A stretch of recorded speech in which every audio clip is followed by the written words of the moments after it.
Sa gitna ng patuloy na paghahanap ng Lakers ng sagot sa kanilang problema sa depensa, muling umingay ang pangalan ni Jared Vanderbilt. Ayon kay Vanderbilt, naniniwala siyang marami sa mga kakulangang ipinapakita ngayon ng Lakers, lalo na sa defensive end, ay kaya niyang punan.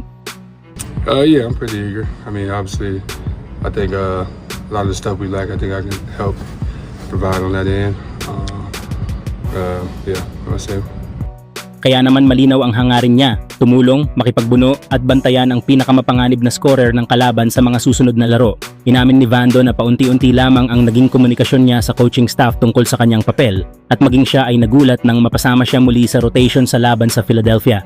Gayunpaman, ramdam na ramdam ang kanyang gigil at determinasyon na patunayan na may puwang pa rin siya sa sistemang ito ng Lakers. Matatanda ang ilang laro ring binangko si Vanderbilt at may pananaw na tinitingnan ito ni JJ Redick bilang posibleng pabigat sa opensa dahil sa kawalan nito ng shooting. Ngunit kasabay nito, kapansin-pansin ang paghina ng depensa ng Lakers sa mga larong wala si Vanderbilt sa loob ng court, isang aspeto na hindi basta napapalitan. At kung gagamitin man ng Lakers si Vanderbilt bukas kontra Phoenix Suns, malaking tulong ito upang mapigilan si Dillon Brooks na gumawa ng 33 puntos sa huling paghaharap ng Suns at Lakers. Dagdag pa rito, questionable pa ang status ni Devin Booker, ngunit may malaking tsansa na makabalik ito sa laro. Isang dahilan kung bakit kakailanganin talaga ng Lakers ang isang Vanderbilt na kayang dumikit, manggulo at limitahan ang mga pangunahing opensa ng Suns. Sa isang laban na posibleng mauwi sa opensa laban sa opensa, malinaw na depensa ang kailangang isugal ng Lakers. At kung may isang pangalan na babagay sa misyong iyon, si Jared Vanderbilt ang unang papasok sa usapan. Kayo mga idol, oras na ba para tuluyang ibalik si Vanderbilt bilang pangunahing depensibong sandata ng Lakers? Samantala, yari na may lumalabas ngayon na isang 3-team trade scenario na hindi lang makikinabang ang Los Angeles Lakers, kundi pati ang Miami Heat at Memphis Grizzlies. Pero malinaw, malaki ang tulong nito sa Lakers, lalo na sa kanilang depensa at wing depth. Sa senaryong ito, makukuha ng Lakers sina Andrew Wiggins at Gigi Jackson. Si Wiggins ay eksaktong klase ng player na hinahanap ng LA, isang two-way wing na kayang bumantay ng elite scorers, may outside shooting at may championship experience.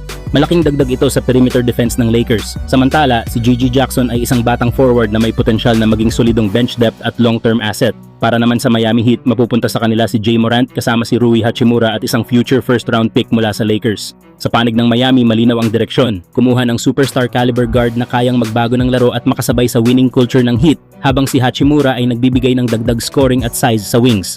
Samantala, ang Memphis Grizzlies ay matatanggap sila Tyler Herro at Maxi Kleber kasama ang dalawang future first-round picks. Si Herro ang magiging pangunahing offensive weapon ng Memphis, isang batang scorer na pwedeng i-build sa paligid, habang si Kleber ay nagbibigay ng veteran presence at financial flexibility dahil sa kanyang expiring contract. Sa kabuuan, ito ay isang 3-team trade na may malinaw na pakinabang sa bawat kuponan.